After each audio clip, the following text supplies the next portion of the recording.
What a way to end Fantastic Four. Like, Yes. Did you like it? I really did. I liked it a lot. I am sad that it's over. Well, I mean, I'm excited to dive into what we're about to dive into next. But it was usually when a run ends, I'm like, okay, it's time. I didn't feel like it was time. He cooked a little too well for me. And so I started the next issue and read like 3 pages and I said, it is very clearly not the same. And I just stopped. So, Yeah, I think the inker wrote the next two, and then after those two, J. Michael Straczynski came on for a little while. well, that's the guy that did Spider-Man, right? That Yeah. the kids talk about all the time. I'm still learning all my, Yeah, my he comic book did. writers. He did Brand New Day. I think is what he did, like the whole Brand New Day kind of a thing. Topical. My hair looks so good today, and now it's just like whatever. It's fine. It still It's looks whatever. good. It Thank still looks you. good. Thank I you. trimmed my beard. It's no longer down to here. And I feel so relieved. Also, oh my God, we match. We do match. Look at that. We did not plan this. Look at that. Oh, hold on. Since I have you here, let me go get my shirts real fast so I can show you what I bought. Oh, I'm Speaking excited. of shirts. We're already recording too. We can show off your shirts. So it's not all of the shirts because I've already worn a few of them. But These are from a box lunch. Yeah, the bags are right there. Okay. yeah, Box Lunch and a Hot Topic. They're all on clearance. So I got this one My goodness. because it was Pedro. on clearance. And then this is one I've been wanting for a while, and it finally came on clearance, and I was like, I have to buy it. It's so cute. What does it say? Scientists, explorers, protectors. Scientists, explorers, protectors, and heroes. It's so cute. I'm so jealous. That one, and then I got this X-Men one. Oh, that is so sick. I've never seen that. So I got Oh, that and then 90s I got style. yeah. And then I got a Daredevil shirt from Box Lunch, and then I think it's another Fantastic Four shirt. Yes, it was like a light blue with the 4 from the film. Yes. That's sick. So, yeah. I'm excited you got a Daredevil shirt. Since you're Daredevil's #1 fan now, reading all the OG Daredevils. Dude, I have not read one in like 2 weeks. Life has been lifing, and then like I'll forget that I have to read Fantastic Four, and then I'm like, oh, that's what I'm doing on Monday. That's what I did today while Reed was napping. That's what I did today too. After I did my paperwork, and well, because like again, like the show was so busy last week. Every time I like sat down to read, I was like, no, like I'm not present enough for this. I wanted to be present for it, so. I enjoyed. That's fair. I flew through them though. The way that he wrote those last 8 issues was like it just zoomed right by. It did. Did you hear Reed? I did hear Reed. He's all the way downstairs. He all about that I love every time you're like, say hi, he goes ah. It's so cute. Welcome back to Caffeinated Comic Club, a weekly podcast where Marsh and I talk a lot. Mostly about comics, sometimes about other things like TV shows or snacks or trauma. Or trauma. If you haven't listened to us before, we are a very spoiler-heavy podcast. We talk about it all. So yeah, we're finishing up Mark Waid's Fantastic Four run. And I'm a little sad about it because it's been really, really good. But I am very excited about next month. We talked a little bit last week on the pod that we're doing something a little different. We're going to be doing independent reads. Do you have the list of what we're doing? Because I just realized I didn't write it down. I do. So for the first week of May, we will be reading Grimm Volume 1 by Stephanie Phillips. And then on the second week of May, we will be reading Radiant Black by Kyle Higgins. The third week of May, we'll be reading The 20th Century Men by Dennis Camp. And then finally, we will be reading We Called Them Giants by Kieran Gillian, which is a standalone. So I'm kind of excited about that because I haven't read like a standalone like graphic novel in a hot minute. Mm-hmm. And it sounds really cool. I'm excited about that one too because it's also, the art is Stephanie Hines and they worked on Die together. That's the original Die team. I didn't know that. Okay. All of my books came in at the exact same time, and so I looked at the back of that, and it said that, and I was like, oh my God, I didn't even realize that when we picked it out. Nice. We're big Die fans. Yeah, I haven't bought mine yet.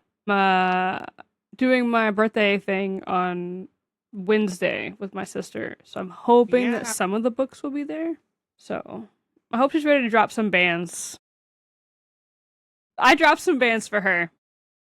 Yeah, no, when you told me that you did that, I was like, that's crazy because she knows a bookstore like the back of her hand. But then you told me that she was doing it for you, and I was like, that's even crazier I because do. I don't think she realizes the damage that you can do in a comic shop. I'm very excited for you. So there are some like ground rules, right? Like she's like no omnibuses, which makes sense, right? Like Yeah, it that's tracks. like if I grabbed Tracks. like 5 or 6 of those, that'd be kind of crazy.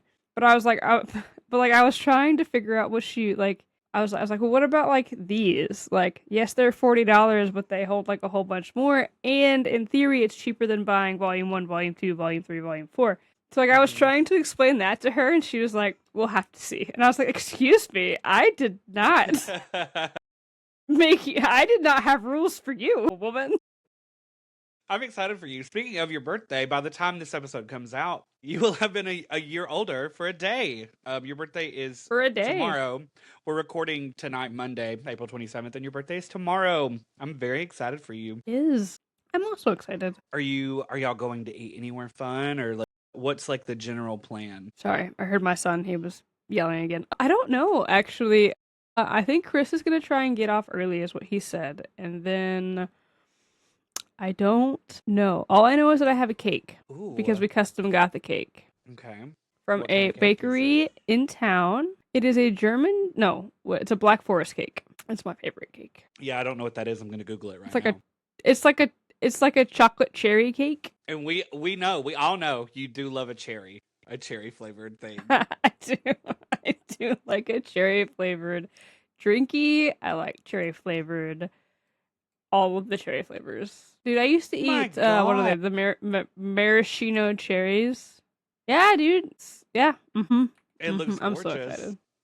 I'm so I excited. hate a maraschino cherry with a passion, but I'm so glad that someone out there is keeping it all balanced. So Gare hates cherries. Got it. I love like a real cherry. Like I love that, and I love tart cherry, Mm, that juice you can get that makes you go to sleep. I really like that. But I like when it gotcha. comes I to a fake gotcha. cherry, I'm very specific. I like a Mr. Pibb. I like regular cherries. I like sweet cherries. I like the cherries you're speaking of. I just like cherries. Favorite thing. I'm happy for you. I'm glad. You better send me a picture of the cake tomorrow. Speaking of Okay. cherries and drinkies, what are you drinking today? What are you sipping on? Actually, it's not cherry flavored for once. It is a root beer float rise energy drink, and it actually tastes like root beer float, and it's very dangerous. It's very very good. Okay. First of all, you're always introducing new types of energy drinks to me. I have never seen this in my life. And again, I am so glad that someone out there likes root beer. I Oh, you support don't you. like root beer? No, my sister loves root beer. There's something Mm, about it. You know what? that's Like I always pride myself on like not being a picky person, but like consistently on this podcast you're saying things to me and I'm like, "No, absolutely not." I like a lot of things, you guys, just not cherries and root beer. it's you know what? It's okay. We balance it out. It's all right. It's okay. I It's am all right. drinking this new weird Baja Blast thing called Cabo Citrus, and it's like orange flavored Baja Blast Zero, and it is really good. My mom bought it today and said, "Garen, come get this. I hate it, and I like it a lot." So, period. I wish so. I wish that I like Mountain Dew, dude. I don't. I don't do any of the dews. You don't do a I Baja tried Blast? recent. No, like I'll get it from like Taco Bell because like the Mm-hmm. fountain is fine, but like out of a can or like a bottle, that's a no for me. It is Also, wildly different. I will say that. You are correct about that. also, I have a question for you.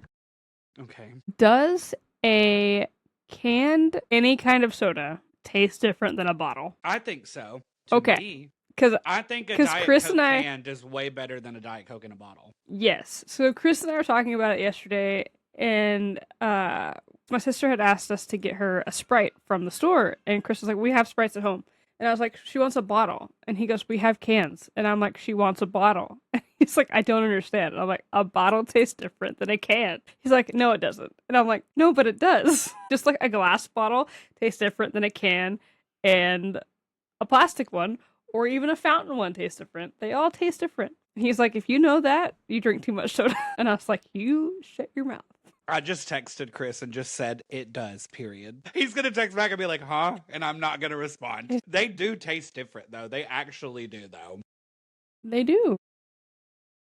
Before we dive into Fantastic Four, what are you pulling this week? You know what? That is a fantastic question. First off, I want to bitch to Marvel because no one from Marvel is going to hear this. But, uh, listen, Marvel, listen. I'm very, very upset that you have decided to make every single one of your books $5 because the Fantastic Four was $4 for a long ass time, and now in July it will be $5 for every month going forward, and I am pissed. That is the end of my rant. The way I didn't even realize that, and I'm looking at the prices right now, I'm like, things have gone up. Yeah, all of Marvel books are going to be $5 now. Every single one of them. They said there's only I 2 am very people upset buying about our it. books from that one podcast, so we might as well make the prices go up. If you're on TikTok, that's what everyone says. No one's buying Marvel. Bitch, I am. So much of it. I mean, I am too, but I'm going to have to start being more selective now. Because everything is $5 now. I can't. Mm-hmm. That's a lot. Anyway, what I'm pulling this week is Captain America number 10, Planet She-Hulk number 6, a new Image book called Red Roots number 1, Skinbreaker number 8, which is the final issue, Gare. So once you get this one, it will be over forever. I'm so excited about it. The Ultimates number 23, White Sky number 3, and then Wonder Man number 2. And I haven't read Wonder Man number 1. So at some point. You're getting the Russell Dodderman cover, right? For that one, the costume. That's the next month. That's issue 3. I do have that one ordered. Last month, I asked you the same question, and you were like, "That's in 2 months." I do have it. I do have it pre-ordered though. So, but Garrett, what are you pulling this? Oh my god, I'm so glad you asked.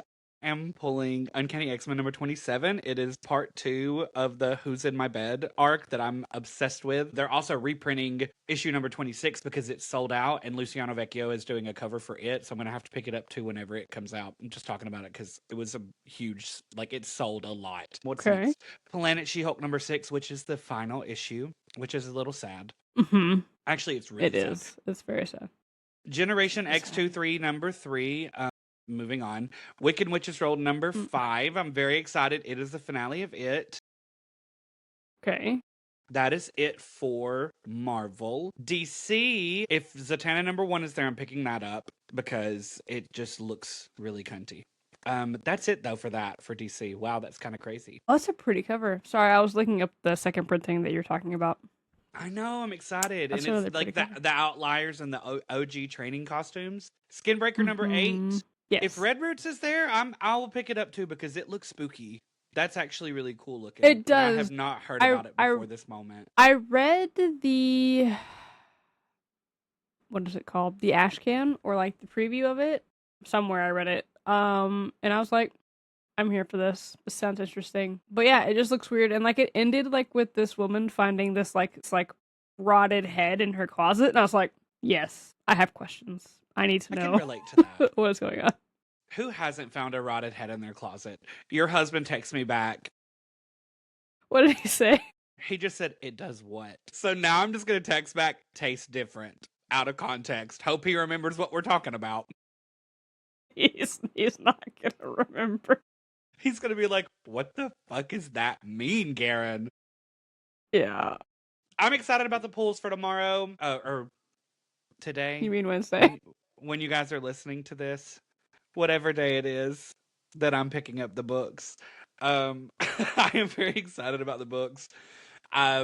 Specifically about Uncanny and Wiccan. I have really enjoyed Wiccan. I did feel like issue 2 was a little, it had me kind of nervous that it was not going to be good, but I'm very happy with how it's ended up. I'm excited that my little gay wizard has gotten a good little story under his belt. Nice.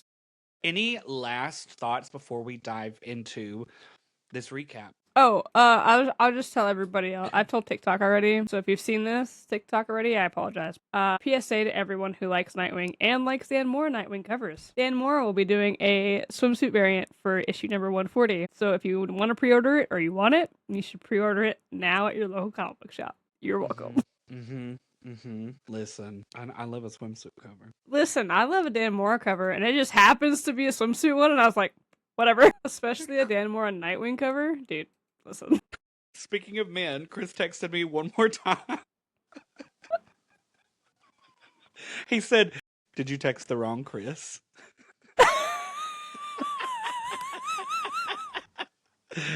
Can versus bottle. Okay.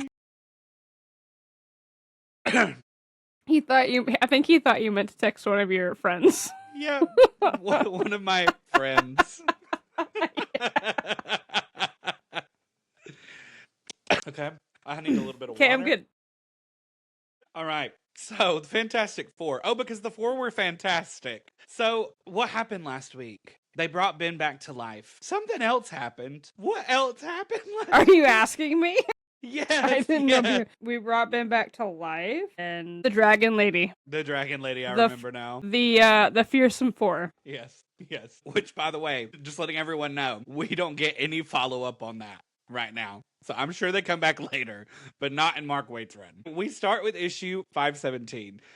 It's Halloween, and the Avengers are missing following the destruction of the Avengers Mansion. I know very little about that. I know that's why Young Avengers got started. I don't know what happened, but I do know that Scott Lang is, in fact, dead. They don't talk about it in this comic book, but I know that.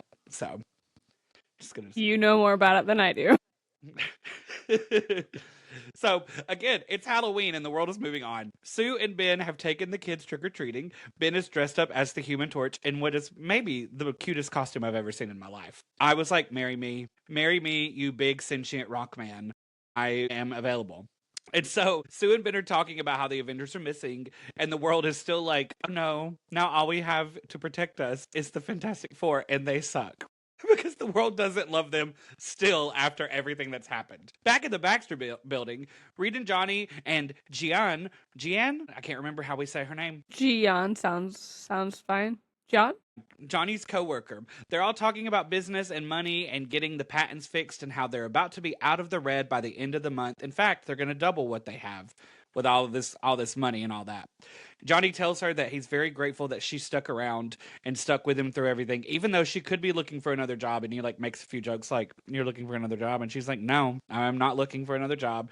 He does not believe her, so he goes through her trash can and finds a letter where like some people are offering her a job, and they're like, "We understand that you don't want to quit your job, but you should still quit your job."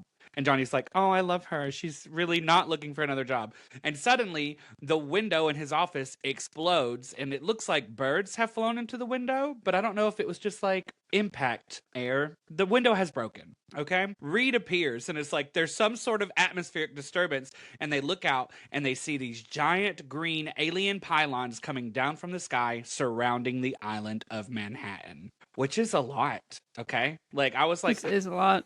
something's always happening in New York, like all the damn time. With the sliding time scale of Marvel, I need to see an actual timeline of how many days they have been through without some type of incident. Because I feel like something's always going on. Day 0, that incident.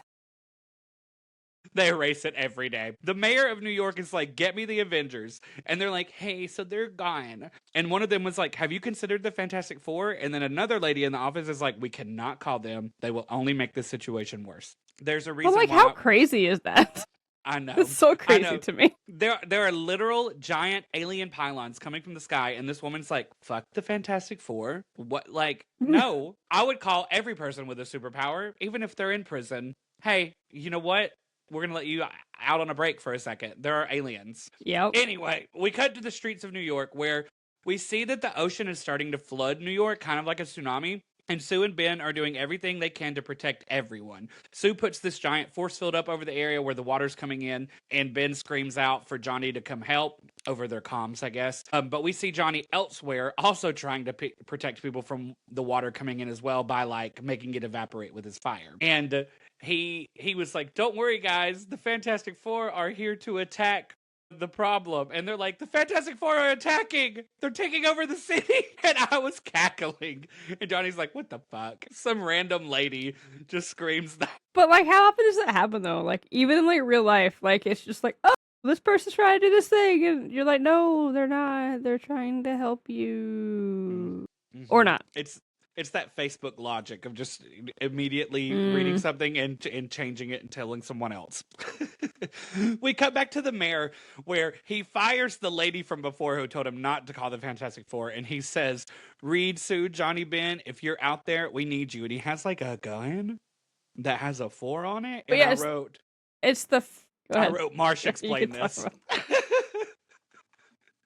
Because I was like, what is this big ass gun? So it's like their bat signal, right? So like it's like a flare gun. So like when it shoots in the air, it has like a 4 in the air. So like the Fantastic Four to know to come and like save the day or like come and fight the big bad. Mm-hmm. Yeah. I feel very stupid. I feel incredibly stupid. Did you miss the 4? No, I saw the 4 and I was just like, my brain process was, what the fuck is this big ass gun? And why the fuck is Johnny making a 4 in the sky right now? The world is ending. Woo! At least I'm pretty, you know? You know what, though? To be fair, if you don't know what the flare gun is, I can see how you could be confused and be like, Johnny, what the fuck are you doing? Especially with the movie coming out. Or since the movie came out, sorry. It's come out already. Where Johnny used to make random 4s in the sky. So I get it. I'll give you some grace. You don't know what the flare gun is. It's all good. Thank you for being a good friend. This first issue flew by. I mean, like, I started it and then I was done. Like, this recap was so fast because, like, a lot of what happens in this issue, and then in a lot of the issues that we're going to talk about today, are, like, these just big events. Like, that span over a bunch of panels. So I was just like, oh my God. Like, I'm done. Anyway. A hell of a start to the day of reading, I will say. Issue 518 starts with Sue and her force field, which is now starting to crack under the pressure of the water. Reed and Johnny appear and they manage to get everyone safely above the water. They get back to the lab and Reed starts a plan for them to figure out what is going on with these giant pylons. He sends Sue, Johnny, and Ben to find the beings responsible for the pylons while he tries to go find the quickest way to shut them down. So they each go into like one of these pylons. I think Reed's like on the west one and then they're on another one. They each get to their respective areas and Reed realizes that he can't do this thing alone, so he asks for Sue to come back to help because things are invisible and Sue can make things uninvisible. And she's like, yeah, we can't, because when they get to their place, they're immediately attacked by this like scary tentacle alien monster thing that was invisible. Sue makes it visible and it's really gross, you guys. Like, really gross. I don't like teeth. I don't like a lot of teeth. There's a lot of teeth. Yeah, look at that. That's a hemorrhoid monster. Sorry. The hemorrhoid monster, everyone. Here you go. There it is. That's in all its glory. Canonically, it's a hemorrhoid monster. So they start fighting it, and then Sue's like, I can feel some other energy, so she makes the other things that are invisible visible, and it's just a bunch of gross-ass alien monsters. They all look very different, but they're all alien monsters. That panel of Sue is one of the most badass things I've ever seen in a comic. I was like, oh my God, I love this woman so much. Yes, I love her intensely. Real quick sidebar, if you want to see Sue like be like her most badass self, you need to read the Dwayne McDuffie run of the Fantastic Four. Okay. What time period is that? It's like right after Civil War, I think. He's the one that has to come in and clean up Civil War. What they do with Civil War. Essentially, like, Reed and Sue go off on their second honeymoon, so they're like not even on the team. T'Challa and Storm join the team for a little while because they're married. Marvel logic, and also because no one was reading their books, but we don't talk. Yeah, exactly. So they had to put them in the Fantastic Four, but but when they do come back to the team, I have to figure out what issues they are, but like. I'll get you those issues and just read those. You don't have to read the whole complete run, but there's some parts in there where Sue is like a complete badass. Yeah, I need to see it. So yeah, they reveal these big-ass, gross-ass monsters. Back where Reed is, he's still trying to figure out the power thing by stretching himself all around because it's so big. He says he's struggling, but he's making adjustments as he goes, and he asks them if they've made any contact yet. But again, they're fighting a bunch of aliens. And that's when the leader of this weird alien force attacking them reveals himself as a bearded, bald man named Zeus. Or Zeus, if you want to be like extra. Zeus. I was like, okay, Zeus, when I was reading it. It's Zeus, I'm sure. But I was just I read Zeus, but whatever. I just loved the idea that this man is like, my name is Zeus. Sorry, You know what though? That would be like, this guy would be that guy. Like, guys, look at this guy. You can't tell me his name wouldn't be. I can't say what Gare says. Zeus. Zeus. You did it. Yeah. Zeus.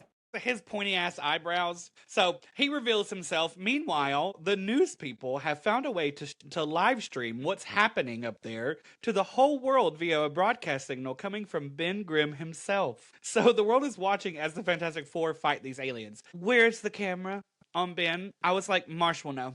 So I do. So Ben's wearing like this like vest kind of a thing, and it has like a camera on it. I don't remember why Reed put the camera on there, but he like said that it was like a way for them to like communicate, even though they have communicators. Whatever, Reed. But I think it was like for him to be able to see or something. Anyway, it's just on Ben's chest. He's just wearing like a vest and it's on like his chest, like a body cam. Okay, period. So Ben is the number one Twitch streamer in the world right now because of this fight that's going on. Correct. Yes. Sue, Ben, and Johnny are kind of indisposed, being held by all the monsters. Like, they are struggling. Reed has found a way to stop the gravity effect that's lifting Manhattan Island into the sky, and he demands to speak with the boss. And Zaius is like, you have nothing to say that's worth listening to. And by interfering with our agenda, you ensure the prosperity of the most destructive being in the entire universe, Galactus. And I would like to say, I had no inkling of a clue that we were going to get to see Galactus. I've never read Galactus anything. And I would also like to say thank you for not even teasing that, because I was gagged when I turned that page and there he was. I was so excited to get to see him because I we got Doctor Doom and I was just, I didn't expect this big of a thing to happen. I was actually going to ask you if this was the first time you read Galactus, so that's kind of cool that I didn't know this was like your first introduction to Galactus. That's pretty dope. I also, we'll get there, but I kind of think it was a perfect introduction to him because I got to see a lot of sides of him in this arc. We then get the backstory on how this guy's race was destroyed by Galactus because he ate his planet, and that guy got away, but he found a way to make other planets invisible. But Galactus has figured out that this guy's been making planets invisible and is now looking for technology that can help him find things that are invisible. So naturally, it led Zaius to Earth because they found a signal of a being that could do just that. Our queen, Sue Storm, can make things uninvisible. And so Zaius gives them a choice. Either doom the entire civilization of Earth or surrender. And naturally, Reed starts freaking the hell out over it. Ben and Johnny start freaking the hell out over it. Everyone is like, no, you're not going to do that. And Sue's like, girl, there's no choice. And she says, I surrender. And that is the end of issue 518. The stress in my body. Reading it, I was just like, she's been through too much. She has been through too much. Too many things have happened. And now she's about to get kidnapped. I was here for it, though. I will say. I was like, you know what? We asked for angst. We're getting angst.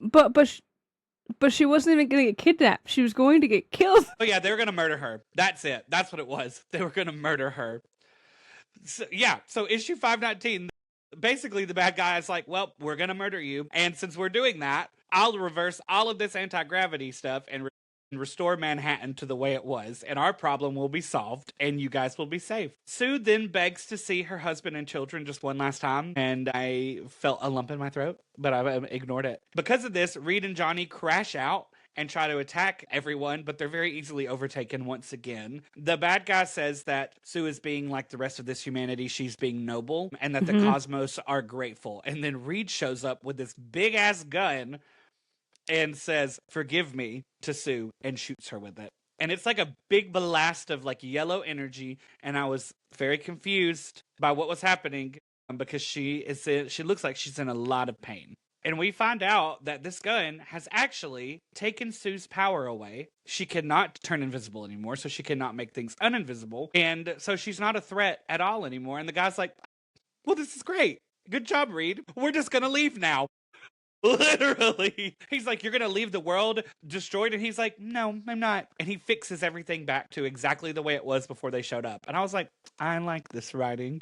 You better just clean up the mess real fast. You like see the rocks go back into place. Wild. And so, yeah. The aliens, it's an easy way to fix things. An incredibly easy way to fix things. And I wish that sometimes more people did things like that. And so, yeah, these aliens just decide that they're going to leave. They drop the Fantastic Four off at the Baxter building They're just hanging out on the roof, watching the monsters fly away. And Ben's like, okay, my turn. Shoot me with the gun. Take my powers away. And Reed's like, haha, I tricked that guy. I actually didn't take Susan's powers away. I did do something else, though. And he's like, Sue, do you trust me? And she's like, absolutely. And he goes, jump off the building. She's like, maybe absolutely was not the correct word to use. And he's like, no, for real, do it. Yeah. And use your instincts when you jump. So Sue jumps off this building and flames on. Sue is now the Human Torch.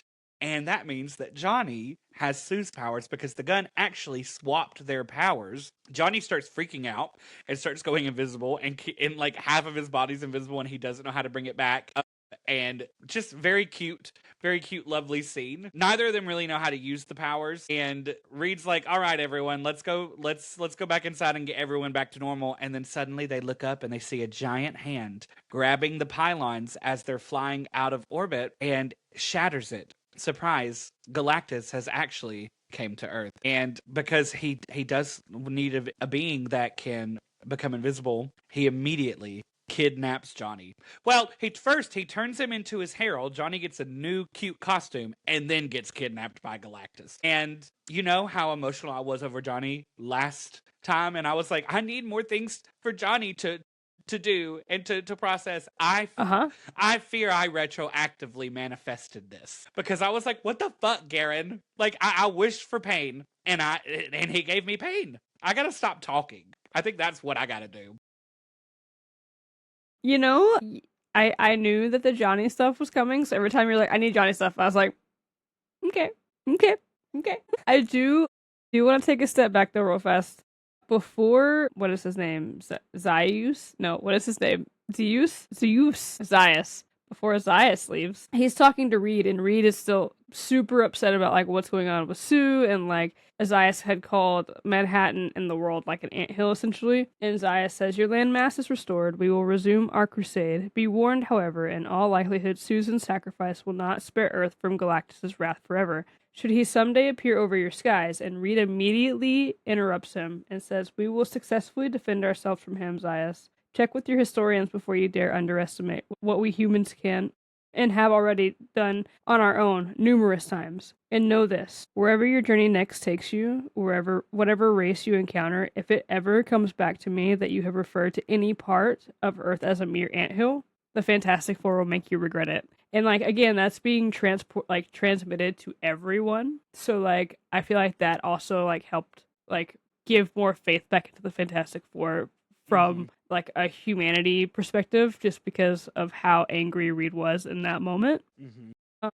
Especially because like they've defended Earth from Galactus numerous times. So the fact that Zaius is out here like, hey, you might not be safe, and I'm like, ultimate nullifier, hello? I know that means nothing to you, but ultimate nullifier, hello? That's how they defeated Galactus the first time. It was just a really good scene, and I just really like when Reed shows emotion like that, because like usually Reed's like very reserved, like he keeps his emotions kind of somewhat in check. So when he does let them go, it's like seems to be like a really powerful moment. Where can I read more about this ultimate nullifier though? Oh, that's in the Galactus trilogy. It's the first 3 issues of Galactus with Galactus in it. So 48, 49, and 50. You had that on lock. You had that ready to go. I do. He is, I will say, like, we only got to see just like one panel of him, but he's really big. And I know he's really big in that movie, but I feel like he wasn't that big in that movie. Maybe I'm misremembering, but that Galactus is fucking gigantic. Does he get bigger the more he eats? So he can control his size. He can get bigger or smaller. Oh. So he has the power cosmic. So he can literally do anything. He's kind of like Franklin. He can't rewrite realities like Franklin can, but he has a lot of power like Franklin, essentially. I'm just remembering in the film, that was the whole thing, was that he wanted Franklin to be the next Galactus, right? Yes. Period. Is that something that they do in the comics ever? Not that I can remember off the top of my head. Okay. But that is why Sue was brought back to life, because Franklin can rewrite reality. So he rewrote reality and brought his mom back to life. At least that's how I interpreted the scene. But yeah, that's why some people were laughing in my theater when it happened. They're like, "What the fuck?" And I was like, They didn't really explain anything about Franklin. And, So like, you and just put the baby on top of the mom, and she comes back to life, and I'm like, nobody Franklin's like, understands. he's like patting her dead body and she comes back. I knew that he had powers because of X-Men comics, but I didn't really know what like level his powers were. And I was like, oh, this baby is strong. Who the fuck is Franklin? Like, Yeah. because like when I've seen him in the X-Men, it's very different scenarios. Like That's days fair. of future past, and then like in the Krakoa era where he's like a teenager, you know? Mm-hmm. So going into issue 520, Johnny has been taken as the new Herald of Galactus. Naturally, the other three are freaking out. Sue still has Johnny's powers and cannot control them and is really, really upset because her baby brother has been kidnapped. And Ben and Reed, not very helpful in this situation. And I will say, I understand where everyone is coming from, but I cannot stand to see a man tell a woman to calm her ass down. I was like, she can literally catch on fire right now. You're actually playing with fire right now. He says, there are no time for hysterics. Calm down. We have to lock the fuck in so we can find Johnny. He tells her that she needs to go learn how to use these new powers, or she basically will be of no use. She will be more of a liability. He does, I will say, Yeah. Reed says, I know that's harsh, but every moment counts. And so I was like, I'm not going to be mad at you anymore, Reed, but that was crazy. That was a crazy lead up to the apology. And I was just like, her first baby has just been taken. Like, that is her first baby, you know? So I get it. I get it. But I was just like, and Ben, I was like, Ben, you need to be quiet. I don't even remember what Ben said, but I was like, you I got no space right now. I was so upset for Sue. I just feel bad because Sue automatically was like, it should have been me that got taken, right? Because it's her powers, right? They just happened to switch. And so, like, she's feeling immense guilt. And then you got the two men out here like, hey, it's okay, calm down. And I'm like, bitch, Reed, listen. Like, Ben was not even involved in the conversation. Sorry, I'm eating a Reese's Piece. Ben was not even involved in the conversation. And Sue is talking, like, she's like, it should have been me. And because you did this, Reed, it was my little brother. And Ben's like, Reed couldn't have known. And I was like, Ben, now is not the time. Now is not the time to jump in and say, don't be mad at Reed. Ben, we know you're best friends. We know you're best friends. I mean, I will say though, immediately when Sue said it should be me, Reed came in and basically like was kind of like he's been drafted into service by a cosmic being who sucks the life out of entire planets and leaves them for dead, and it's my fault. So he automatically took the blame for it. But like, I guess that doesn't help, right? Like it helps a little, but like again, it should have been her, as she said, and so the fact that it wasn't and it was her little brother, like that's a huge deal. And so, again, he tells her every moment counts. He's like, we have to get to Johnny before Galactus forces him into finding and destroying an inhabited world. Or worse, before Johnny exhausts Galactus. And I was like, well, I'm glad there's comedy, because that was funny, because we immediately cut to Johnny in space with Galactus being like, where's the bathroom? I know you have a bathroom because you eat all the time. Where is the bathroom? And Galactus just keeps ignoring him. And so Johnny's like, you know what? I'll just go find it myself. And he starts walking around, and then Galactus like opens a portal into space and puts him outside. And Johnny was like, did you just put me outside like a dog? And I want to say that like the fact that Johnny is keeping such like a clear-headed calm about him and not just panicking, I just love him. He's like, you know what? I'm still going to make jokes because I am here now and I have powers. You say the power cosmic, is that what it's called? Johnny has that now? Yeah. Yes. And so, yeah, he's got that new suit. He's got powers. He's outside for the potty. And he is immediately attacked by an alien hoping to get revenge on Galactus. We cut back to Earth. Sue is trying to figure out the powers and has this sweet flashback of young Johnny being like a hyper menace, bouncing off the walls. She's telling him to do stuff. And then she finds that he has made her a sandwich and a card that says, for the best sister in the whole world, Happy Mother's Day. And I lost it. I had to stop reading for about 5 minutes because I was just like, Like, because I got nervous when I read that. I was like, are they about to do a fake out death of Johnny now? Because I can't handle it. I don't want it. So I like had to mentally prep. Anyway, flashback ends. Reed has made something that's going to help them fly through space if they get into like a no gravity zone outside of a ship, and also tells Ben that an old friend is on the way to help them out. They're being very vague about who it is. They were like, he used to have an office here.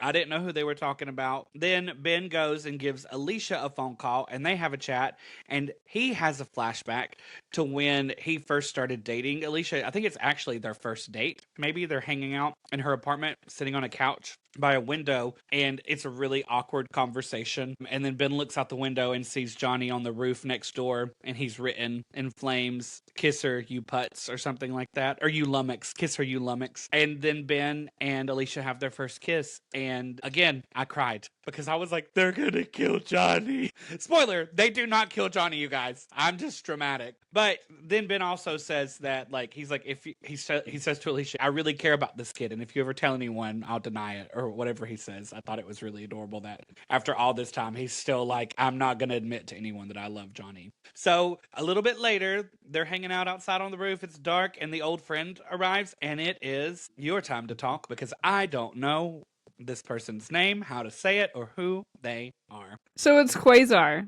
but much like you, I don't know who that is. Except for when he shows up in Fantastic Four comics. He's like from space, like Cosmic Marvel. Okay. He has a really cute little costume. I will say his cape is made of stardust. Alright, so his name, like I said, is Quasar. His real name is Wendell Vaughn. And he uses the quantum bands, which is an ancient alien artifact that grants immense control over energy and light. Yes, that's the fastest I have for you. Okay. So he used to have an office in Baxter Building, apparently. Nothing could have prepared me for Wendell Vaughn. You said that, and I was like, I gotta mute. Terrible name. That's a terrible fucking name. Sorry, Wendell. If you're listening. Other than that, I don't know anything about him except for when he randomly shows up. So I just know that at some point he has his own comic, but that's about it. Well, sorry. He does show up. Hey, it's no skin off my back because, again, I was just like, this is a man, and he has a cute costume on, and he's like, hey, guys, and then he immediately puts them into a cosmic bubble, and the four of them jet off into space to go find Johnny and Galactus. We cut back to Johnny, still fighting that vengeful alien. Johnny is not used to his new cosmic power, and fighting back results in him literally peeling the alien to the skeleton like an onion or a Kit Kat bar. Like, literally horrific. Johnny goes, oh my god, this shit had me fried. He uses the powers to put the alien back together, and the alien is fucking traumatized. The alien's like, did that happen? And Johnny's like, no, you're okay. I'm gonna take you home. And so he flies the alien home and sets him down, and he's like, I can tell with my new powers that you're gonna be okay. And the alien's literally laying on the ground like, because he got split in half. Incredible. That's terrifying. So terrifying. Terrifying. But the way that they did it in such a funny way, I was like, ooh, this, like, the comedy. Mark Waid's really good at writing comedy with Johnny. Even in crazy circumstances, he's so funny. He's way funnier than Peter Parker is. Peter Parker catching strays. Everyone always talks about how Peter Parker's so funny, and he is funny, but like with dad jokes. Johnny's just funny. Like, naturally. So yeah, Johnny deposits that alien safely and then heads back into space, terrified of what he may be becoming. And I agree with him. I was like, because Miss Silver Thang from the movie was very cold and kind of terrifying. And I was like, does that happen? Was she just like that already? Or does that happen just the longer that you are a herald? Shalabal. That's who I'm talking about. I cannot believe I remembered that name. So that Shalabal is her name. To be fair, Norin Rand, who is the Silver Surfer, when you read 48, 49, 50, you will meet him. Okay. He was very much the same as Shalabal was. I don't know if it's because, they were the Herald for so long that they became cold and, calculating and just kind of doing what Galactus says. But now I kind of want to read more Silver Surfer to find out. Okay. Okay, good to know. Issue 521 starts. We check back in with the other group. Quasar says that they are only a few hours away from Galactus' ship and checks in with the others asking if they need a bathroom break. Reed is deep in thought, looking real concerned, while Sue and Ben ponder what Johnny is like now that he has cosmic power. Ben's like, Reed's thinking, we don't need to use the bathroom. We're good. We then cut to Johnny, who is in a montage of sorts, going from invisible planet to warn them that Galactus is on the way. And he tries over and over again to get them to help him find some planet with no life on it to try to feed Galactus. He basically has no luck. One planet even is like, no, but you can go to this other planet because the people there fucking suck. And he's like, I know that you guys are lying to me. And they're like, no, we're not. And he's like, yeah, I can tell because I have this cosmic power now. And so he flies away and they attack him with like hundreds of atom bombs. We then get to see Johnny use his new powers to quickly disassemble all of these atom bombs before they can detonate, which was really, really cool. And also I thought was a very, very smart way of showing us like people who have no clue what this power cosmic is, what all it can fucking do. Because I was like, shit, that is not something that Sue could do with her powers. Right. So it was very, very interesting. So in this montage, he finally does find a planet that seems empty and it's full of green. There's grass, there's trees, it's beautiful. And he thinks, oh, this will work. Only to discover an alien ant civilization living there. And before he can react to these little soldier ants, Galactus beams him back up to the ship because he is now hungry and getting ready to feed. Johnny attempts to appeal to him because the others haven't arrived yet and he needs to stall for time. He keeps thinking, Reed is not here. Where the fuck is Reed? I'm just going to talk and see if I can get out of this. So, thanks to Johnny's new cosmic powers, he kind of is all-knowing now. He can just tell things about people. And so, he gives a speech saying that he sees Galactus as he is and as he once was. He then calls him by his true name, which is Galen?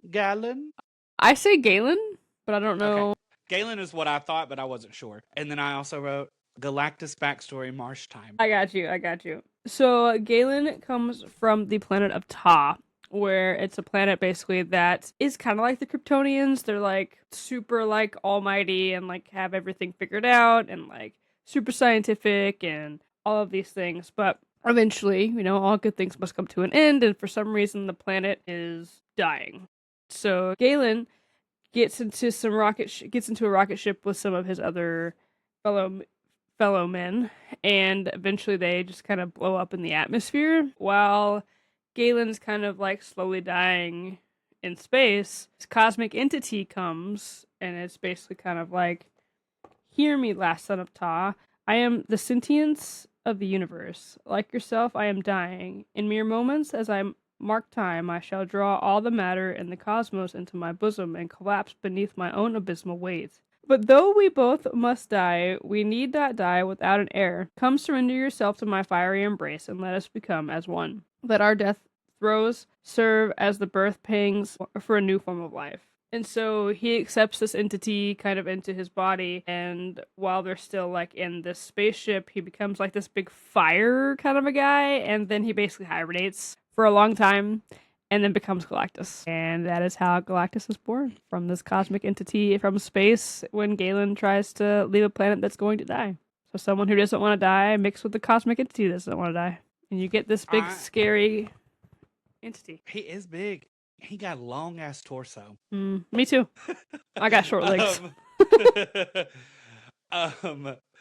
So couple of things about it. I love the parallels between Galen and Reed Richards, like leading his friends into space for this thing, and then the cosmic rays doing what they do. Johnny even like acknowledges that in the story. I find that to be interesting. Second thing, is this the first time that fans ever get a backstory for Galactus, or is this something that like you read before in other Fantastic Four comics? I personally have not read it in a Fantastic Four comic, but that doesn't mean it doesn't exist. Okay.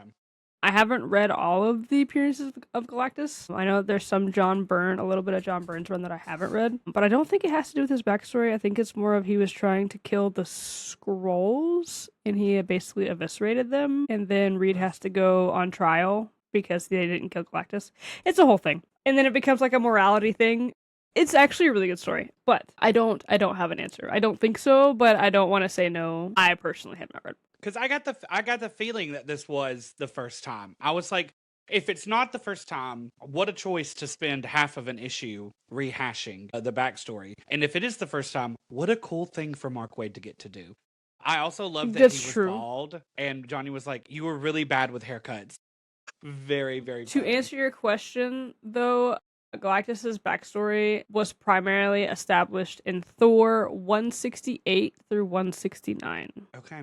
All right, cool. Well, good deal. So I have not read it, like I said, but it exists. Galactus eventually has enough of hearing his own backstory and tells Johnny that he has served his purpose and is about to kill his ass when Reed stretches his arm and pulls Johnny to safety. That's right, the gang has arrived. There's a lovely, lovely little reunion where Johnny's cosmic knowledge allows him to see his sister and his brother-in-law and Ben like truly fully for the first time, and we see like their history in like kind of projected onto their bodies. Like we're seeing, yeah, you're pulling it up, good, just beautiful, beautiful. And he tells them that he's so proud to know them. Again, I cried. I was just like, why do I like? I did too. It's so crazy to me that like this run has made me know them so well that I'm like consistently crying over these characters. Anyway, it's just baffling to me how good this run is. I mean, again, that's why when people ask me where to start, I'm like, this is the run. Because it gives you a good entry point, gives you good moments for everyone on the team, and it lets you get to know them, right? Mhm. And whereas like other runs, yeah, you kind of get to know them, but not like this. So this is always, if you want to jump into the Fantastic Four, check out Mark Waid's run, and then you can go and read whatever else you want. I think like the thing about this run that's worked out so well, like while there are big threats that are happening, it's so focused on them and their family and how they respond to said attacks after. We get to spend a lot of time with them after the big thing happens. And like I can only imagine that like other really big famous runs focus a lot about how the Marvel universe is going to be affected as a whole after. And so I feel like there's probably not a lot of ruminating on feelings in those runs. I'm sure there is a little bit, Right. but not like this run has been. This run has felt like a really good therapy session a lot of the time for me. Like it's very emotionally intelligent. And so yeah, anyways, that's like a big part of my like why this book is as good as it is, good as it is to me, because genuinely like you get to see these characters healing and also feel kind of healed yourself. Like I don't know, there's a lot of like reflectiveness in it. Anyways, I'm gonna stop ranting. Okay. Quasar asks what the plan is, and Reed says that he's not sure, but Johnny does in fact have a plan. He's going to use his cosmic knowledge to get them to build this weapon that he says can defeat Galactus. So Sue and Ben are tasked with distracting Galactus's monster little things that are around while Reed and Johnny and Quasar build this thing. After a few pages, they get it done. It's this big ass gun that looks a lot like the gun that Reed used to swap Sue and Johnny's powers earlier in the arc.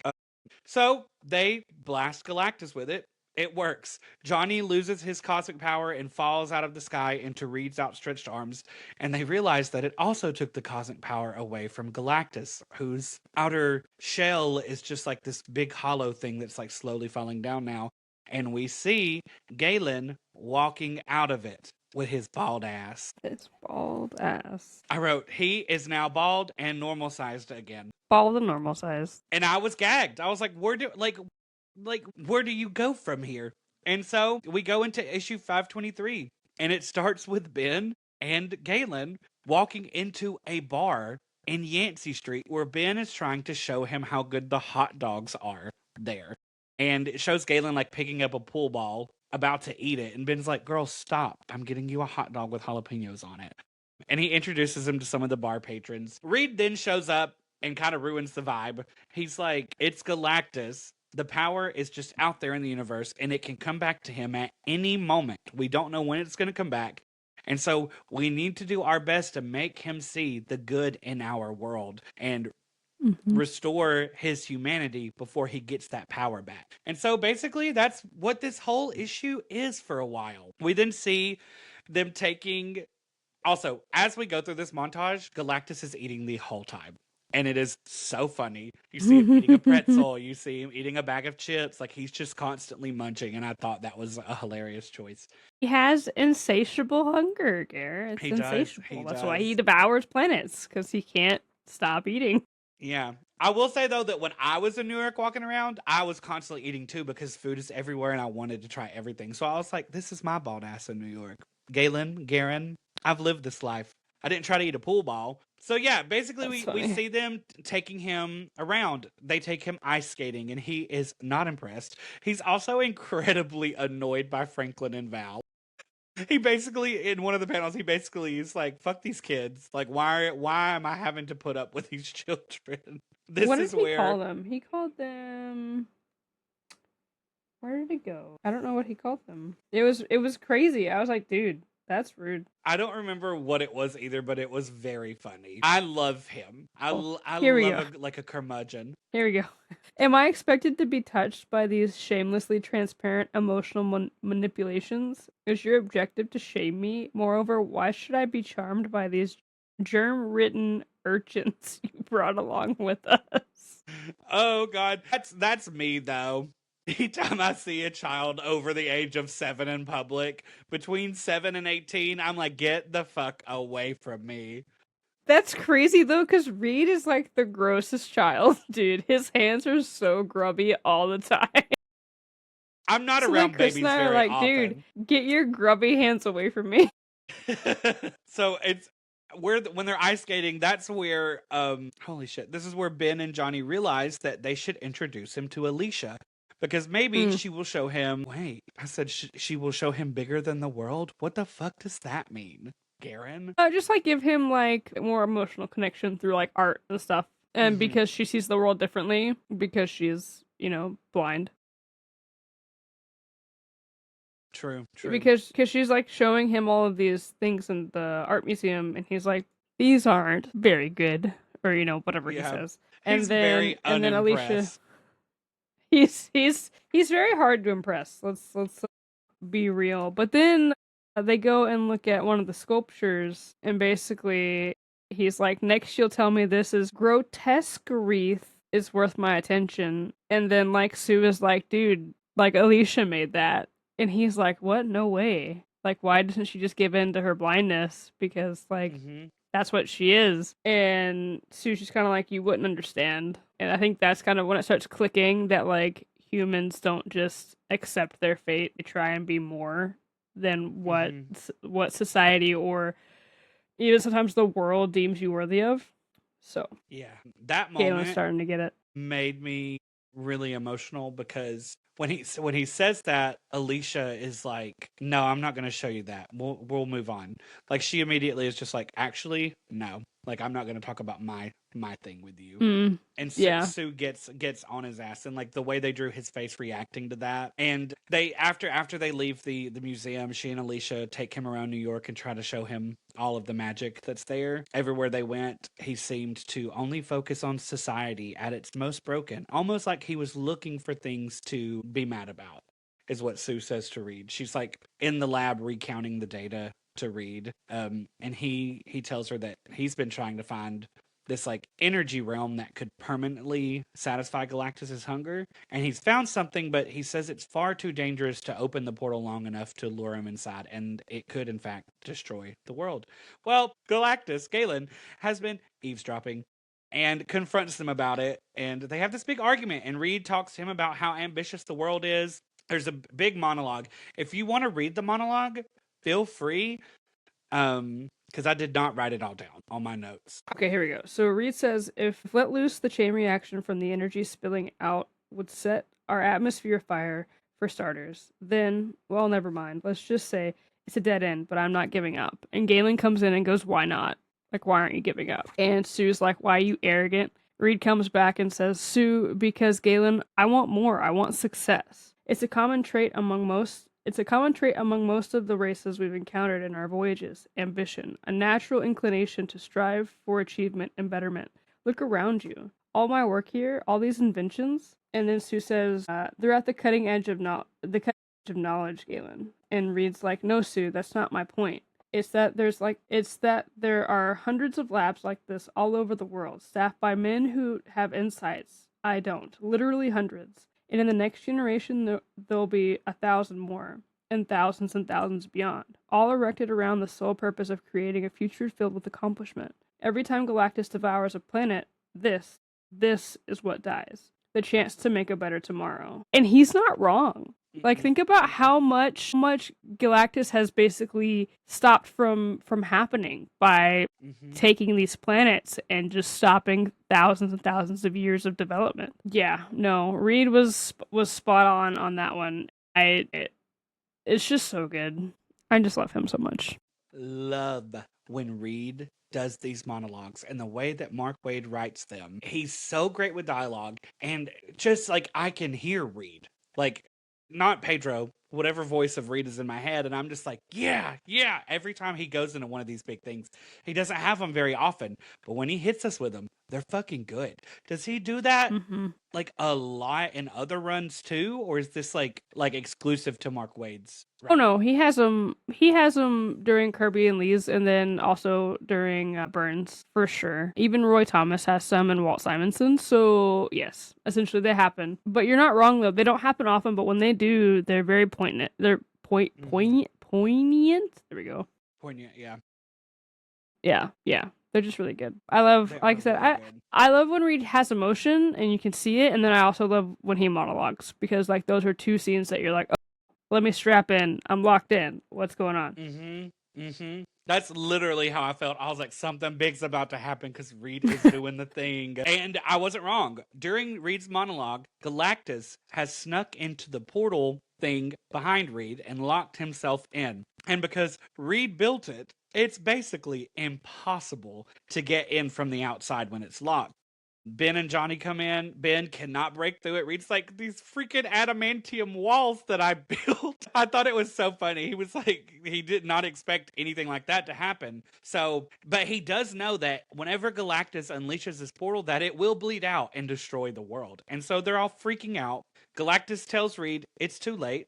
Everything is already set in motion. No more can be done. But he does say that he has misjudged Reed. And Reed's like, basically, like, what do you mean? And Galactus says basically all the things that they showed him during the day and Reed's speech changed his mind because of mankind's inability to surrender before the march of a hopeless future. Even the weakest, most powerless among humanity understands the fierce need to fight back the darkness of entropy with every breath. And so that is why he is going to go into the portal himself to try to escape the galactic power that is going to return to him at any moment, in order to give them more time to prepare for him when he returns, because he knows that the power will eventually find him. And yeah, that's what he does. He essentially disappears into the portal so that they can prepare. And I thought it was just a beautiful way to end this arc without any kind of big grandstand fight, just with the power of humanity coming back into this man. Their whole mission was to make him remember who he was before Galactus took over him, you know? Just so beautiful. And so the issue is gearing up to end. Reed has still not gotten Johnny and Sue's powers back together. He's been building this little machine that can swap them, and so he puts them in it, and when they use it, it explodes. And Sue can't use her powers. Johnny can't use his. And then we see Ben crawling out of the rubble, all sexy as fuck, as a human again.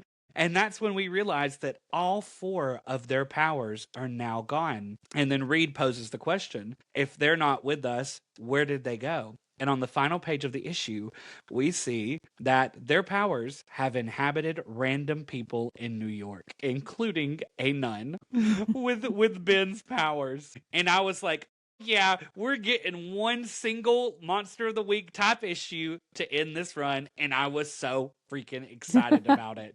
And I stopped. I went and refilled my water because I was like, I may cry. I'm gonna prepare just in case I need to hydrate. And I was not disappointed with how this ended. I'm gonna go ahead and spoil that. I am very satisfied with how it ended.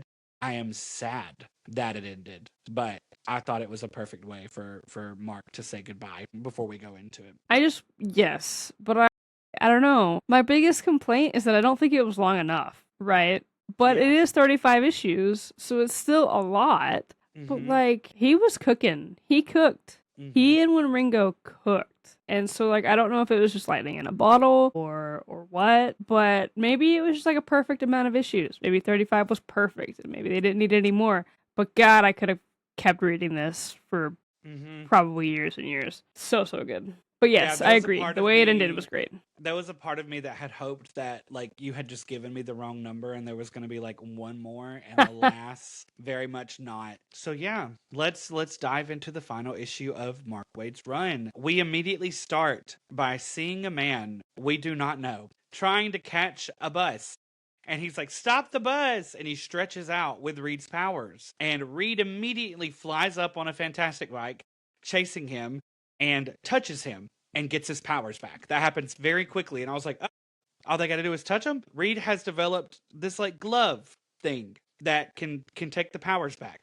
It is explained to us that the powers keep jumping from human to human because only their bodies, the Fantastic Four's bodies with their cosmic radiation, can keep them inhabited. So the powers keep jumping from people at random until it finds a host that can sustain it. So it's really hard to track where they are. But once they do find them, they have these gloves that Reed has made. And if they touch people with the gloves, their powers will come back to them. So Reed's already got his back. And now it's just a matter of finding the other three, which isn't very hard because the powers are staying closer to each other.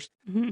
So, not very far from where they are at now, we see a police officer that has suddenly manifested Johnny's powers inside of his car, and we see a FedEx driver that has Ben's powers, and they are both freaking out because they don't know how to use them. Ben is a little disappointed to see that his powers are so close because he doesn't necessarily want to go back to being the Thing. And I agree because he's so sexy. But he knows he has to. You know, he knows he has to. So the guy with Johnny's powers is accidentally flying away. And while that's happening, Ben and Reed are chasing after the FedEx driver. And they get there and Ben tries to grab him. And when he does, it doesn't work. The power doesn't come back to him. Reed then catches up to the guy and tries to trap him by stretching around him so Ben can come get his powers back. But when Ben gets there, the power leaves the guy's body and flies to someone else. Johnny has also missed his from the guy that was like floating in the air. Everyone's frustrated at this point. They then find out that Sue's power is currently in a stripper's body at a nearby strip club. So they go there to try to get her powers back from an invisible stripper, which is just a floating G-string. Gagged by that. It's so but also, crazy. So crazy. also, I was just like, I forgot we're in the 2000s. Like, just like a yeah. floating G-string with dollar bills. Honestly, a funny joke. It was funny to me. I was like, this is actually kind of hilarious. So Sue gets up there to try to get her powers back, and again, right as she's about to get them back, the power leaves and goes to someone else, and we see the stripper start to become visible again. It's a whole thing. Just a random little inclusion that the boys did. The hunt continues. We see a little montage of Johnny chasing different people with his powers, and finally ends up getting it back from a horse, which was insane. Yeah. So Johnny's then is like flying around and sees on a rooftop a waitress has surrounded herself with a force field. And he alerts everyone. That lady is freaking out, and Sue gets there and talks her down. She has a really beautiful monologue right here about how she has never regretted having her power for more than one instant, and she wants more than anything to get them back so that she can feel normal again. And we see Reed look at Sue with the most love. I was like, how did they draw this man so in love? Oh, it was such a beautiful moment.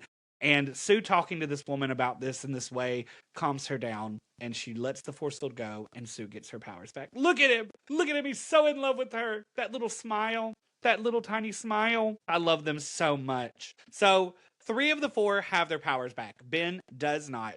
Reed then just starts crashing out on Ben and tells him that he knows what he's doing and he needs to get out of his sight. And Ben is like, what are you talking about? And Reed's like, it's very clear that you would rather let people be in danger from your powers than have them back. So just go, get out of my face. And Ben gets angry and gets on his little fantastic bike and drives away. And Johnny's like, hold on. Well, right before Ben drives away, Reed tells him that they will use Sue's force fields to corral the next thing mutate that they find and bring him to Ben for the transfer. But until then, go have fun being irresponsible. And so, yeah, Ben gets pissed and drives away. Johnny then is like, Reed, what the fuck? Why are you acting like that? That was pretty jerktacular of you, or something of that sort. He said something. That's about right. That's about right. And Reed's like, haha, I tricked him again. I had to get Ben mad enough to go. Sue and I talked and we made a decision that I am going to take on Ben's powers too. My body can also host his powers so that Ben can live a normal life. But I do like how Sue was like, we made a decision, you made a decision. Literally. Which, Man. so like, from like a perspective, like I get it, right? Like he feels immense guilt for making his best friend into a big orange rock monster, into the thing. So like I understand it, and he's not able to fix it. Everything he's tried's not worked, or it's worked for like a short time, and he eventually turns back into the thing. But that isn't the answer. That's not the answer here, and it's not fair to Ben either. I don't think. I think that you're taking the choice away from Ben, allowing him to either become the thing again or not. Reed's just like, I'm just gonna do it, and I don't. Well, like I said, I get it. It just doesn't seem ethical, if that makes sense. No, I agree. I agree completely. I was just like, this is a terrible plan. Like, I get where you're coming from, but like, logistically, Exactly. it's just a terrible plan. So, again, he's trying to be sweet and let Ben live a normal life, and he looks down at his glove and he realizes, he says that he gave Ben a fake glove. And then he looks down at his own glove and realizes that Ben has swapped them. That's right. Ben had already figured out what Reed was doing way back with the first guy that they came up on with Ben's powers, because when he touched him, the glove didn't work. And as much as Ben doesn't want to be the thing, he would never let Reed take his place. So Reed then chases after Ben. They have a high-speed chase through the subway where Reed is basically begging him to let him do it. And Ben's like, it's so much more than looking ugly, Reed. It's never being able to feel your kids kiss you again. It's so much more than just that. And Reed is like, Ben, let me do this. I'm your friend. And Ben says, I know, but he's already caught up to the thing mutate and touches it and gets his powers back. The power that is in those 2 sentences, or 3 sentences, Ben, let me do this. I'm your friend. And I know, fucked me up so bad. I was like, God, like, it's just, you could have a big dramatic monologue interaction. Like, you could do all of that and be extra. But everything that you need to know about their friendship and what they would do for one another is right there. And I just thought it was a beautiful way to end this run. Like, so much of this run has been about their friendship. Sorry. It's so good. So incredibly smart. Ben gets his powers back. With everyone's powers restored, they head back home and they are reunited with Franklin and Val. Sue tells Val that Uncle Ben was extra brave today and deserves a big reward. She hands Val to Ben and Val kisses him on the cheek. It's a very sweet moment.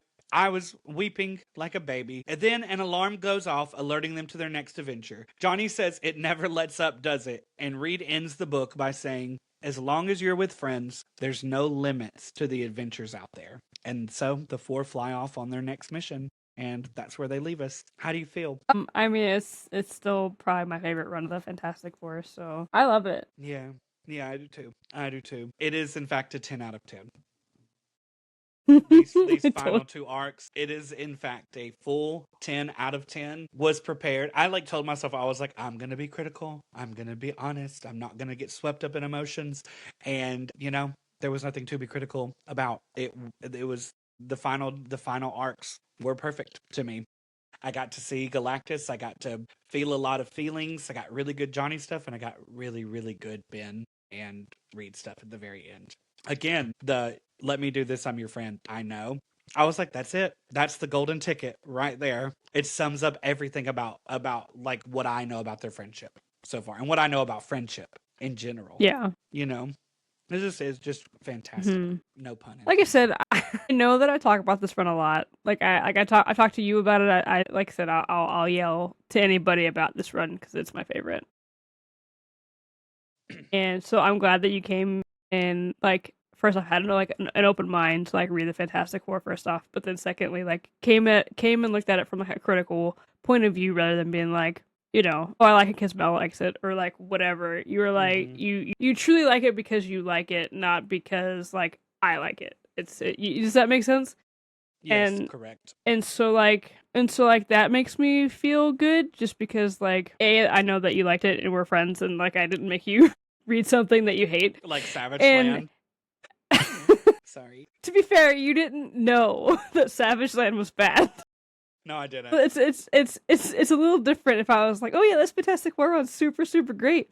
We should read it, and you read it, and you're like, this is ass. I said this in one of the last episodes. I was so scared that I was like, what if I read this and I don't like it at all? Like, do we just spend the whole month? Then you don't. Just arguing back and forth. I'm so grateful that it literally lived up to every single expectation I had that you gave to me. So very grateful for that. It is so fucking good. I'm glad. Again, it's for me, it's a 10 out of 10. But it's also my favorite Fantastic Four run, so it's not hard for me to give it a 10 out of 10. I'm just glad that it held up, because I've read it a few times, and I was worried maybe like this time I would read it and I wouldn't feel certain scenes as hard as I did before, or what have you. But nope, everything still hit pretty hard. Mm-hmm. I did forget about the Frightful Four, though. I forgot about that terrible likeness, but besides that, everything else was great. I still did have fun with the Frightful Four because of just how silly it was. Like, it was like the idea of that guy, Wizard, is so silly to me that he just wants to be famous. Like, he would thrive on TikTok. So the run with Dwayne McDuffie, the one I told you that I'm gonna give you the specific issues, he's in it. He's back. And so when I give you those issues and you eventually read them, you need to tell me when you read them, because I'm so excited. Is the ugly dragon lady in that too? I don't think so. Praise the Lord. Okay, good. I don't. She's not in a lot of stuff, I don't think. I think I was looking at her like appearances last time when we were talking about her, and she only has like 13 main appearances. So she's not even like in books really at all. Good deal. Because I would be so happy if I never had to see her dragon form again. Like, do not be bragging about being the daughter of the dragon. Do not be bragging about coming from a line of ancient dragons, and then you look like that. Anyway. That's my one complaint of the whole run is, why did y'all do the that? Dragon? Yeah. Why did you make me excited for a dragon? But yeah, I'm so glad. Like, such a breath of fresh air after a very, very long march of Extreme X-Men. And I love that now I feel like I could probably jump in anywhere. Fantastic Four wise, and know enough to just be able to sit with wherever we are and enjoy it. I would say so. Again, that's why I recommend this one, because it's just like you read it and you get a good layout of everything, and then you can kind of just go wherever you want. It's like with X-Men, you read from giant size for a little while, and you get to know all the characters, and then you can eventually just jump in wherever you want. And like, that's the thing, is that like I feel like each of the four got something really fleshed out in this run where I feel like I really know them now, and I think that's really cool, because a lot of times in like other runs or like other team books, there are characters that you really never get to know. They're always kind of just there, like on the back burner, and they might get like one issue here and there, but this felt very even. I felt like, so I really appreciated that. I just feel like we love emotional stories. We love getting to know characters on a deeper level. So I like that's why this scratches our itch so well. But also, I feel like it's so good that it, like, even if you're not an emotional, like into emotional stuff, and you like a big fight sequence, that there's enough of that in this too that you're going to be satisfied. Like, I feel like you're right. It's kind of the perfect place to read these characters. Right. And even so, like, in you're not wrong, you do kind of get a lot of everything, right? So you get like a major story arc for all of the characters. You get big fights if you want those. Then you get the ones like in the Galactus story where like there isn't a fight. It's like this coming to a realization that like this is better for me to do this. And so there isn't a big fight. It's just like, more emotional talking kind of a vibe. So like you just kind of you get all of it. It's great. I just love this run. Yeah, it's just fantastic. Like, it's just, there's something for everybody. But I keep doing that. Do you have any final thoughts on it before we start to wrap up the pod for the week? Not really. I do wish though, like this, the last two arcs were just like very like this happened. There wasn't like a lot of like emotional stuff going on, so there wasn't really Mm-hmm. a super lot to like talk and discuss. So Mm-hmm. that was kind of a bummer, but all in all, the stories were great. The last two arcs were fantastic. Oh, you know what we didn't touch on? We didn't touch on Sue talking to Johnny about his powers and how she's proud of him and didn't realize how much energy it Oh, took to like keep his flame in check, which I thought was a powerful moment too. yeah. For her to acknowledge how much control he has to have at all times when they've Mm-hmm. always like subconsciously written him off as someone who doesn't work as hard as them, and like knowing that he constantly has to, that was really lovely to see. I feel like it was a very beautiful, them swapping powers was like just a really, and him getting kidnapped was a really beautiful thing for their relationship, even though we didn't get to see the after of everything that happened, all of this stuff. I feel like that probably Right. made them both a lot closer. And that was really Mm-hmm. cool. Also, Totally. I loved how much fun Johnny had zooming around on a force field. He was, Yeah. Yeah, I did feel kind of bad. I think Ben asked him if he was gonna miss the power cosmic, and he was like, he was remembering all of like the fun that he had while having it, and he was like, no. hmm And I was like, man, he's gonna miss that. yeah, he was like, I'll be okay. And I was like, in like the way they drew him, you could tell that he was disappointed. Mm-hmm. I just loved Yeah. him. Before we hit the road, do you have anything pop culture wise that you want to recommend this week? I rewatched the Fantastic Four First Steps last night. How was it?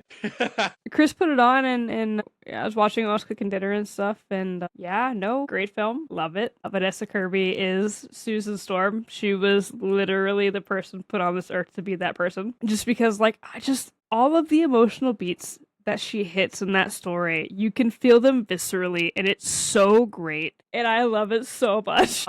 And just the way her and Pedro play off each other, but then even Joseph Quinn, who I wasn't sure about being Jonathan Storm, was also really, really good. Ben Grimm was also super cool, and I really love the one thing I really love so much about this film is that I didn't even notice it the first time I watched it, but they have like his rock shifting when he's like walking and stuff. And like that's something I've never thought of while I like reading the comics. Like he's a huge like his rocks have to shift, and I'm like, that's so cool. So yeah, I love this movie. I love the Fantastic Four. I think the casting is great. People complain about the Galactus storyline. You can just go step on a Lego. I love it. It's great.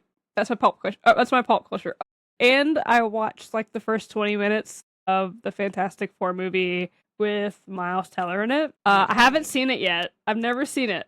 So watched the first 20 minutes of it because it came on after First Steps, and we were waiting for Reed to go to bed so we could go to Target. Not a fan, but it is like it's basically Ultimate Fantastic Four. hmm That's what it is. So yeah, wasn't a fan so far. The first 20 minutes, I'll probably finish it, but yeah, it's not for me. But I'll watch it once. Yeah, I am gonna need live updates as you finish it because that shit is wild. You have to also find the deleted scenes. Okay. It's a wild experience. I'm gonna go back to First Steps for just a second because you described the emotional beats that Vanessa Kirby hits as Sue as something that you can feel viscerally. That Mm-hmm. is the exact perfect description of how she plays that role. Like again, I watched the movie only having seen Fantastic Four with Jessica Alba, you know? And in those Mm-hmm. movies, I enjoyed those movies as a kid. But like I don't remember feeling any type of emotional connection to them. The way that Vanessa plays Sue is so open and honest and present. And as an actor, going to acting school has kind of ruined a lot of movie watching experiences for me because you can tell sometimes when people are phoning it in. And Mm-hmm. Vanessa, viscerally, like the word visceral is so exact that it kind of blew my mind when you said it because like that's a real ass woman. Like that's Sue Storm. When you're watching it, I believed every moment of every beat that she did. And when we talked about this on the pod one time before, or maybe just in person, or not in person, but like just in a conversation. When she gets angry and her voice gets deeper, I was like, where's her fucking Oscar? Bring it to her right now. Because like I believe that she like anyway, sorry. I could talk No, about you're a great woman all day. And you're just right. Like she is the heart and soul of that movie, and it's that movie to me works so well because of her performance. Everyone else is great too, but she, Mhm. yeah, yeah. Sorry, you No, touched I on something that I really, really agree with. no, I agree because I remember we were watching it and something happened and I was like, I need you to rewind it. And Chris was like, why? I was like, I need you to go back to the table. Like, I need to go back to the scene. I need to watch it again. And it's the scene where like they've come back and like they're trying to figure out what they're gonna do with Franklin, and like they got people outside who hate them because they're not giving up Franklin to save the world. And Reed makes a comment about I don't remember the exact comment. Something about Franklin, and you can see Sue Vanessa clock it. Then Franklin starts crying and she gets up, and it's that big like emotional scene in Franklin's bedroom where she's like, you rolled it around in your head, you thought about it. And Reed's kind of like, I have to invite every terrible thing into my head to make sure it doesn't happen. And then she's just like, the people that can basically hurt you the most is the people that you love. Essentially, it's not what she says, but like, just like the way that she does that is so good. And then like when they finally figure out what they're gonna do to defeat the Galactus, and they have to use Franklin as bait, and Sue knows that they're gonna have to use Franklin as bait. She knows it. She doesn't want to, but they're going to have to. Ben and Johnny are out here like, that's a terrible plan. And Reed looks at Sue, and he's trying to talk to her, and she just I know, I know, I know. And the last I know is so loud, and you can just feel it every single time. And then she goes invisible. Anyway, I love this movie so much. That is exactly the moment when I was talking about like when her voice goes deep. Like that is the exact moment that like I was like, I have to go watch it again. It was like seeing my mother. It's I like when I watched Fantastic Four back before I even joined TikTok, like comic book TikTok. Mm-hmm. I made a video about it where I like saw it, and the next day I was like drinking in the pool alone, and I started thinking about that scene, and I started crying because I was like it was just the most honest depiction of like a terrified mother who would do anything to protect her child. And I just thought of my mom, who was on vacation at the time, which is why I was in the pool by myself. Like I went to their house and broke in to get in the pool, and I just like posted a video of me like crying about my mom and Sue Storm, and I was like, I don't even know this woman. It's so powerful, and I'm so glad that you were like, she clocked it, because like, yeah, she did clock it. I just But now I want to rewatch it. Now I want to rewatch it. but again, it's funny that you brought up your mom because, and again, I bring up Reed a lot. Okay, I'm a new mom. Y'all have to forgive me, listeners. Okay? But Reed was like 6 months old, dude, when that movie came out. Like everything that Sue was feeling, I was feeling it. I was like, yep, yep, Mm-hmm. yep, and like, no, I wouldn't give up Reed to save the world from Galactus. Definitely not. And like, just it was a lot. Mm-hmm. And then her fighting Galactus to save Franklin. That was a lot. Anyway, I could talk about this movie for hours. I'm telling you, we Anyway, should have like a bonus episode where we just talk about this movie for literally hours. if you haven't seen the Fantastic Four First Steps, you definitely should at least give it one chance because it's a really good film. Forget the haters. There are haters out there. But it's actually a really, really good film. That is my endorsement. Okay, thank you. Gare, what is your pop culture for this week? I don't have one. I did not consume any content pretty much at all, other than like your TikToks and a few other people on TikToks. I would work all week. I would come home and change, and I would drive to the theater, and I would do my lines and sing my song and do the show, come home and go to sleep, and just do it all the next day. So no new things to watch, no new things to listen to. So my pop culture for the week is going to be the Fantastic Four, the first steps. Everything that Marsh just said, go watch it. If you haven't watched it, it is a fantastic film. I hate the narrative that it wasn't a good movie because it didn't make a lot of money. It wasn't that it was a bad movie. That's not why it didn't make a lot of money. It didn't make a lot of money because Marvel consistently was releasing garbage media after garbage media, and people were burnt out and didn't want to go see it anymore. That's why Thunderbolts, another incredible film, didn't make a lot of money, and y'all call it a flop. But They're great films. They're just, we just got to build our trust back, and hopefully with Doomsday we will. Well, also, where the fuck is It's the Doomsday Spider-Man. trailer? Spider-Man 2. Spider-Man I comes forgot out. about Spider-Man. Forgot. Jean Grey's going to be in that more And than likely. I need to remember it. and what is it? Daredevil? Listen, you need to watch Daredevil, the Disney one. It's actually really, really good. Forget what people on TikTok say, whatever. It's actually really good. And there's like a Punisher like Mm-hmm. mini or something. Special. No, like it's like a one episode special. Thank you, that's the word. And then what else do we have? We have other stuff coming out too. Supergirl comes out. X-Men 97 season 2 comes out. Mm-hmm. Spider-Man. I feel like I'm forgetting some other stuff that comes out too. Spider-Man is so Some soon. other cool things. It is. It's in 2 like months. July. Yeah, 3 months, Supergirl's yeah. in June. Mandalorian and Grogu comes out. I'm just throwing things out now. Dune 3 comes out Oh my god. in December. It's a stacked year. It really is. It is. It is. It I really gotta lock is. in. Chris and I haven't been to the movies in a long time, and I'm like, honey, we're gonna have to get the little pass again so we can start going to see movies. Speaking of Chris, he did text me back one final time. What did he say? He said, "Oh, I'm gonna tell you the same thing I told my wife. If you can tell the difference between the two, you drink too much soda." Laughing emoji. Hey, and he's not wrong. Hey, He is not wrong. he's not. He's not. Hold on, I'm pulling up what's coming out because I need to know now. So bear with me for a second because we're just gonna go through it. The Devil Wears Prada 2. Haven't seen the first one, but I've heard it's great. Mortal Kombat 2. The Mandalorian and Grogu. Masters of the Universe. He-Man. Gonna go see that one just because. Scary Movie because I need to see the younger generations get upset about millennial humor. Hey, and they will. And they will. Toy Story 5. The Odyssey. I missed that one. The Odyssey comes out this summer too. That's gonna be Mhm. awesome.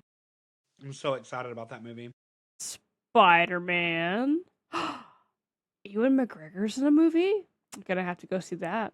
Don't know what it is. Gonna have to check it out. It's called The End of Oak Street. Has Anne Hathaway looks and good. Ewan. Oh, does it? I don't know anything about it. It's about this, something happens, and it's about like this town, this one little neighborhood is fully transported to what looks like prehistoric times. Ooh, People okay, think yep, it's gotta see that. another secret Cloverfield movie. Okay. Clayface comes out. I didn't see the trailer for it, but I've seen everyone talking about it. I'm trying to go in without any expectations. Let's see. Apparently there's a Street Fighter movie because we have Mortal Kombat and Street Fighter now. There is, and 50 Cent is in it. Is he really? Yeah, he is. Good for him. I know, right? The Hunger Games, Sunrise of the Reaping, the Hey Mitch movie's coming Wreck out. Me. The book made me cry like a baby. I haven't read it yet. I've owned it for a long time, but I haven't read it Oh, yet. it's so good. It's the best book since the original trilogy. Like the one in the middle, okay. I did not like at all, but the Haymitch one is actually superb. Okay. Superb. Also, Jennifer Lawrence and Josh Hutcherson are coming back for Sunrise on the Reaping, just so everyone knows. Really? Okay. Yeah. All right. My husband's gonna be in a movie, Violent Night #2. David Harbour. Yes. And then Avengers Doomsday and Dune Part 3. Mm-hmm. Coming out right together. They do. I told Chris we're gonna have to do. Oh no, there's 2 separate weeks. Never mind. I thought they come out on the same day. Oh, did they change? They were coming out on the same They day. they did. No, Doomsday's on the 18th, and then they moved Dune to Christmas Interesting. to get So they were that like, we weekend don't- money. Yeah, we don't want a Dunes Day. They didn't want to have like Barbieheimer or whatever it was called. Hey, listen, I told Chris when they were announced on the same day, I was like, we're gonna spend like 6 hours at the movies. Okay, we're gonna go see Avengers and we're gonna go see Dune. Someone will watch for us. Very long day. I did Barbieheimer. I did Barbieheimer though. You know, I still haven't seen Oppenheimer. It's a long movie, but it's really good. It's a really long time to look at Cillian Murphy's face, and I'll say that publicly for me. You don't like Cillian Murphy? There's something about his face that reminds me of the scary guy with the greasy hair from Charlie's Angels, the Drew Barrymore, Cameron Diaz movie. Do you remember him? Oh, Crispin Glover. Yeah. Yes, He's in Back to the He Future. reminds me a lot. Yes, he is. He really is. He freaked me out in Back to the Future too. There's just something about a man that kind of looks like a rodent that freaks me out. I don't know what it is. If That's I was valid. skinny, No, I I would get look that. like a rodent. Like I know that about myself, and I think that's why that scares me. Because I'm like, if I ever lose weight, I'm gonna look like a little rat. You heard it here first. My I am God. actually Gus from Cinderella right now. But other than all of those things that we just mentioned, I don't really have anything else to contribute. Do you have Right anything there. else you want to say? No, Okay. no. I Same. was literally just wasting time going through the movies that were coming out. I really enjoyed it because you reminded me of a lot of things and also highlighted how much I really need to catch up on everything because I'm Well, so dude, behind. same. So There, behind. there's been some movies that are showing up on HBO. I'm like, oh, those came out already. Oh, okay, let's watch those. I got an ad for one that was on Netflix the other day, and I was like, I didn't even know that it had come to theaters yet. I can't remember what it was, but it was just added to Netflix this past week. Mm-mm. Oh, well, that I was just like couldn't. me with what was it? What's that one movie that everyone's gonna go see? That space movie. Project Hail Mary. That one, yes. So like I had seen trailers for that for like years, it feels like. And I thought that movie Hmm. had already come and gone, and people were like, "Oh, it came out." And I'm like, "What? What do you mean it hasn't been out yet?" Yeah, yeah. I have avoided that one. I might Mm, watch it one day. I'm not interested. I don't love space. that's fair. You don't like space? No space movies? I do love space. I just don't care for Ryan Gosling in space. Okay, that's valid. It is what it is. I mean, I'm That's sure I'll watch fair. it one day. But same time next week. Same bat time, same bat channel.